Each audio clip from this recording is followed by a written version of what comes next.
उत्तर प्रदेश सरकार में परिवहन मंत्री के रूप में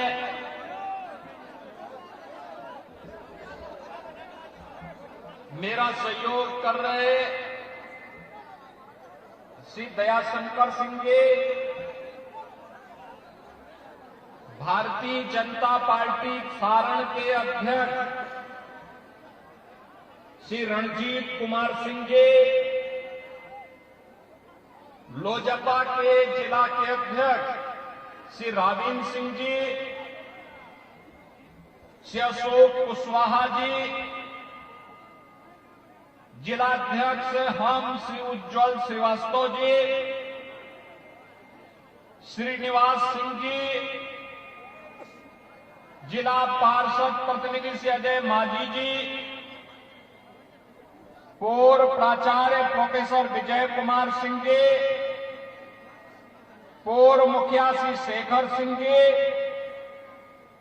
धनंजय कुमार सिंह जी और एनडीए लोजपा के लोकप्रिय प्रत्याशी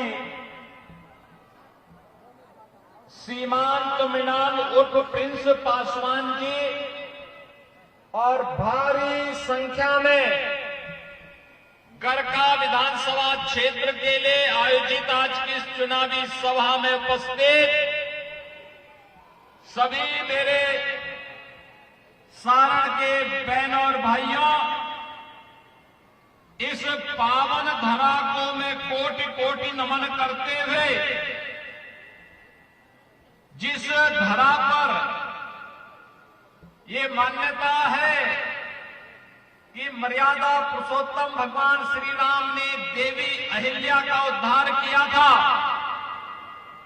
जिस पावन धरा को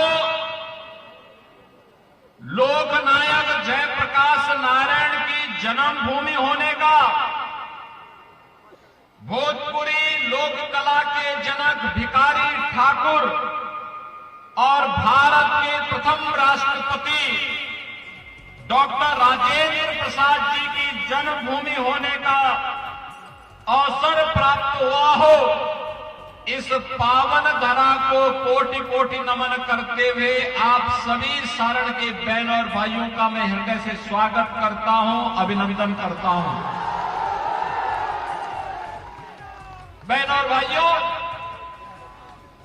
आज मैं प्रातः काल से ही बिहार की धरती पर हूं। बिहार में चुनावी समर में ये चौथा दौरा मेरा बिहार का चल रहा है। बिहार में आज प्रातः मैंने एक सभा दरभंगा में की, दूसरी सभा मुजफ्फरपुर में की और तीसरी अब मैं यहां पर गरका विधानसभा क्षेत्र सारण में आ गया हूं। मैं सबसे पहले तो आप सभी को हृदय से धन्यवाद दूंगा और अभिनंदन करूंगा कि आपने लोकसभा चुनाव में जब मैं आया था ना, आपने भारत माता के एक यशस्वी और जुझारू सपूत श्री राजीव प्रताप रूडी जी को भारी बहुमत से विजयी बना करके भेजा। और मैं तब से सोच रहा था कि मैं छपरा फिर से जा नहीं पाया हूं, और बहनों और भाइयों आज आपके बीच में आया हूं। यद्यपि छपरा, सीवान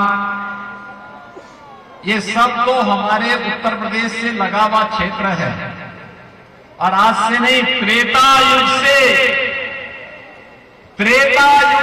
बिहार और उत्तर प्रदेश का संबंध तो रोटी बेटी का संबंध है, एकदम ऐसा है जैसे घर परिवार का संबंध। और इसीलिए चाहते हुए भी इस दौरान उत्तर प्रदेश में क्योंकि कुछ माफियाओं को चापने की कार्रवाई हम कर रहे थे, तो इसीलिए वहां समय ज्यादा था।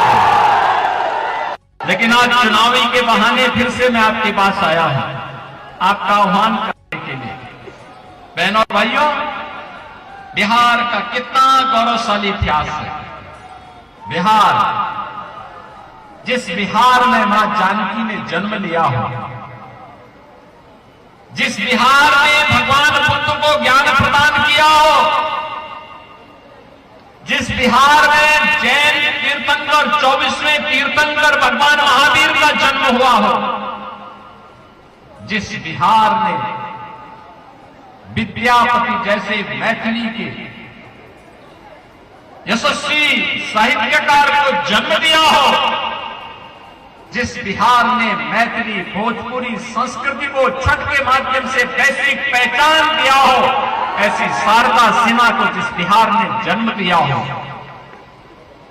जिस बिहार में राजा कामेश्वर सिंह जैसे यशस्वी राजा हुए हो, जिस बिहार ने लोकनायक जयप्रकाश नारायण, डॉक्टर राजेंद्र प्रसाद, कर्पूरी ठाकुर, बाबू जगजीवन राम जैसे भारत माता के महान सपूतों को जन्म दिया हो, उस बिहार के सामने 1992 से लेकर के 2005 के बीच पहचान का संकट किसने खड़ा किया?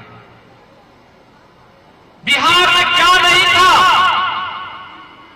आज से 2000 वर्ष पहले यह बिहार भारत को स्वर्ण युग में लेके गया था।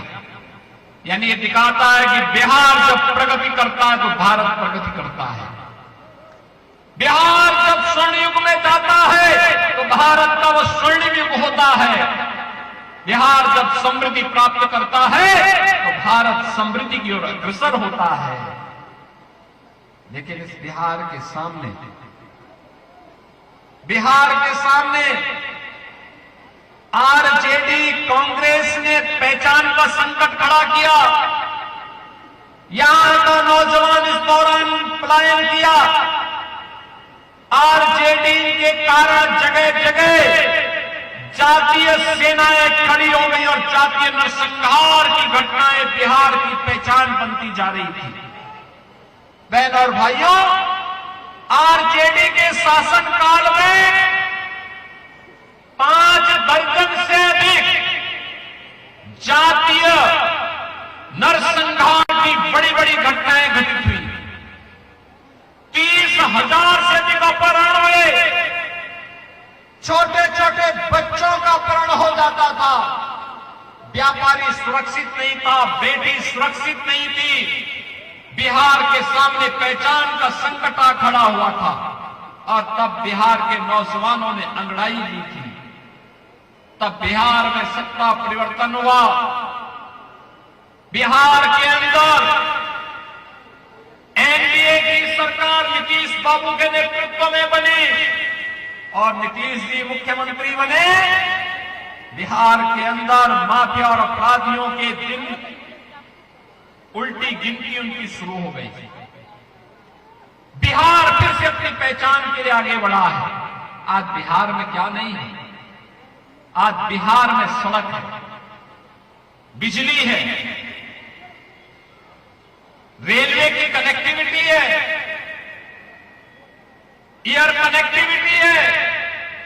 मुझे एक बार 2005 के पहले गोरखपुर से दरभंगा जाना था, 16 घंटे लगे थे।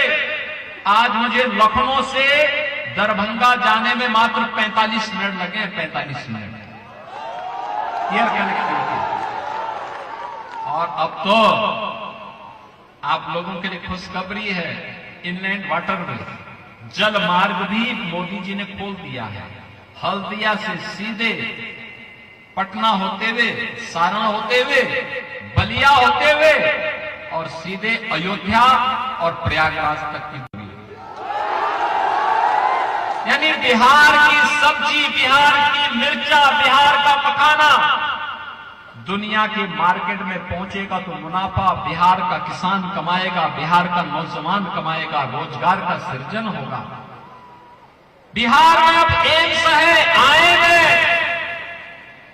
मेडिकल कॉलेजेस की श्रृंखला है, इंजीनियरिंग कॉलेज बन रहे हैं, डिग्री कॉलेज बन रहे हैं।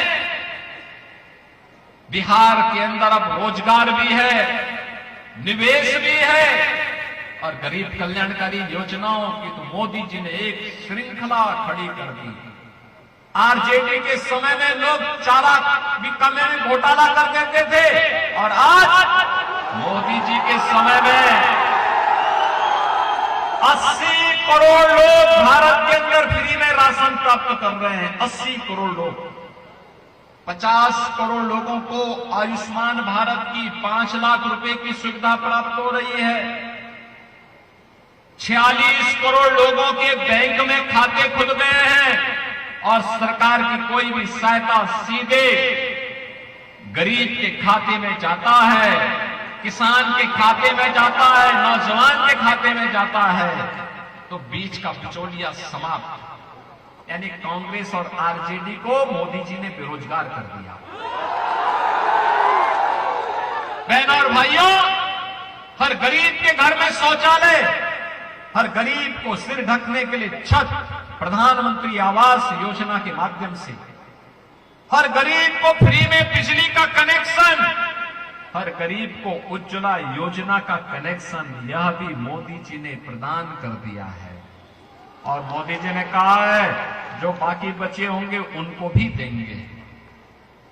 70 वर्ष से ऊपर के किसी भी बुजुर्ग को, वो किसी भी जाति का हो, वह अपना वयम वंदना कार्ड बना करके 5 लाख रुपए हर वर्ष स्वास्थ्य बीमा का लाभ प्राप्त कर सकता है। हर वर्ष ये मोदी जी ने दिया है। ये एनडीए की डबल इंजन की सरकार ने दिया है। और यही कहने के लिए बहनों और भाइयों मैं आपके पास आया हूं, अब बिहार पहचान के लिए मोहताज नहीं है। नया बिहार फिर से स्वर्णिम बिहार बनने की ओर अग्रसर है।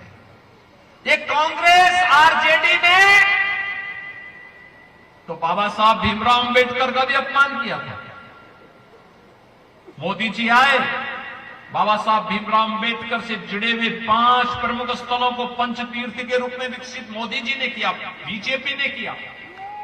बाबा साहब भीमराव अंबेडकर ने जिस धरती पर जन्म लिया, उस धरती पर मऊ मध्य प्रदेश में भव्य स्मारक, बाबा साहब भीमराव अंबेडकर ने उच्च शिक्षा इंग्लैंड के जिस मकान में रह करके ली थी, इंग्लैंड की सरकार उसको बेच रही थी, मोदी जी ने खरीदा और खरीद करके दलित छात्रों के लिए वहां पर छात्रावास बनाया, उनको स्कॉलरशिप दी और फिर बाबा साहब भीमराव अंबेडकर का वहां स्मारक भी बना दिया है। बाबा साहब की दीक्षा भूमि नागपुर में भव्य स्मारक का निर्माण, दिल्ली में रह करके सार्वजनिक जीवन जहां पर बाबा साहब ने व्यतीत किया था, सार्वजनिक जीवन की भूमि पर doctor Bhimrao Ambedkar international centre की स्थापना हो गई और बाबा साहब भीमराव अंबेडकर की अंतिम यात्रा जहां निकली थी, मुंबई के चैत्य भूमि में भी भव्य स्मारक और बाबा साहब की दुनिया की सबसे बड़ी प्रतिमा का निर्माण भी मोदी जी के नेतृत्व में हो चुका है। याद करिए, कांग्रेस अपमान करती थी, मोदी जी ने सम्मान कर दिया। कांग्रेस ने बाबू जगजीवन राम जी को प्रधानमंत्री नहीं बनने दिया था, नहीं बनने दिया था और मोदी जी ने तो कर्पूरी ठाकुर जी को भी भारत रत्न देकर के सम्मान दे दिया। ये है, वे अपमान करते थे, मोदी जी ने गले लगा करके सम्मान दिलाने का काम किया है। बहनों और भाइयों, मोदी जी ने विकास भी कराया है, विरासत का सम्मान भी किया है और गरीबों का कल्याण भी किया है। आपने देखा होगा, एक कांग्रेस कहती थी राम हुए ही नहीं।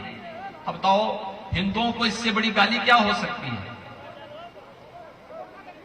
इससे बड़ी गाली क्या हो सकती है? कोई कहे राम नहीं हुए, कृष्ण नहीं हुए, मां जानकी नहीं हुई। अगर कांग्रेस बोलती है तो पाप करती है, वो पाप करता है जिस प्रकार की बात करता है। अरे वे परमपिता परमेश्वर है। हर देश, हर काल, हर परिस्थिति में हजारों वर्षों से भारत की आस्था राम के अस्तित्व को मानती है, कांग्रेस नकार करके हिंदुओं को अपमानित करती है। आरजेडी ने राम मंदिर की रथ यात्रा को रोक दिया था। हम जब बोलते थे राम राम आएंगे, मंदिर वही बनाएंगे, तो आरजेडी लाठीचार्ज करती थी और समाजवादी पार्टी गोली चलाती थी। लेकिन हमने कहा था ना, रामलला हम आएंगे, मंदिर वही बनाएंगे। बन गया है राम मंदिर, कोई संदेह है क्या? मंदिर बन गया ना। आप मुझे बताइए, अगर यूपी में बीजेपी की डबल इंजन की सरकार नहीं होती तो क्या राम मंदिर बन गया होता? क्या ये कांग्रेस, आरजेडी और सपा बनने देती क्या? ये तो बन गया। और वहीं नहीं बना, अब हम लोग सीतामढ़ी में भी एनडीए की डबल इंजन सरकार मां जानकी का भव्य मंदिर का निर्माण कार्य कर रही है। भव्य मंदिर का निर्माण। और यही नहीं, भगवान राम मां सीता को जिस रास्ते अयोध्या लेके गए थे, इस मार्ग को 4 लेन का बना करके राम जानकी मार्ग के रूप में 6155 करोड़ मोदी जी ने दे दिए। काम चल रहा है। बहनों और भाइयों, जयप्रकाश जी के नाम पे लोग राजनीति करते हैं। और जयप्रकाश जी ने अंतिम समय में कहा था कि सिताब दिरिया दियरा में उनकी धर्म पत्नी के नाम पर एक हॉस्पिटल के निर्माण के कार्य को करने के लिए इन्होंने नहीं किया। और मेरी सरकार यूपी में बनी, हमारी सरकार है, बीजेपी की डबल इंजन सरकार है। हमने जैसे ही मेरे संज्ञान में बात आई, मैंने तत्काल परिवहन मंत्री, रहने वाले तो बिहार के हैं लेकिन बलिया से विधायक हैं, तो मैंने इनको कहा, मैंने कहा भी सिताब दिरिया जाइए और वहां पे जो हॉस्पिटल बने, उस हॉस्पिटल का नामकरण लोकनायक जयप्रकाश नारायण जी की धर्मपत्नी के नाम पर करवाना। 100 बेडेड हॉस्पिटल। आज वहां बेहतर कनेक्टिविटी, स्मारक बन रहा है, बहुत भव्य कार्यक्रम चल रहे हैं। बहनों और भाइयों, महापुरुषों को सम्मान देकर के विरासत का संरक्षण करने का काम कोई कर रहा है तो एनडीए की डबल इंजन की सरकार कर रही है। विरासत को अपमान करने का काम कांग्रेस, आरजेडी और समाजवादी पार्टी जैसे दल करते हैं। ये गरीबों का भी खा लेते हैं, गरीबों के हक को छीनते हैं, बेटी और व्यापारी की सुरक्षा में सेंध लगाते हैं, निवेश को प्रताड़ित करके भगाते हैं, नौजवानों के रोजगार को छीनने का काम करते हैं। और इसलिए बहनों और भाइयों, हम लोग आपसे कहने के लिए आए हैं, आपने गांधी जी के 3 बंदरों का नाम सुना होगा ना। गांधी जी के 3 बंदर थे। गांधी जी ने कहा था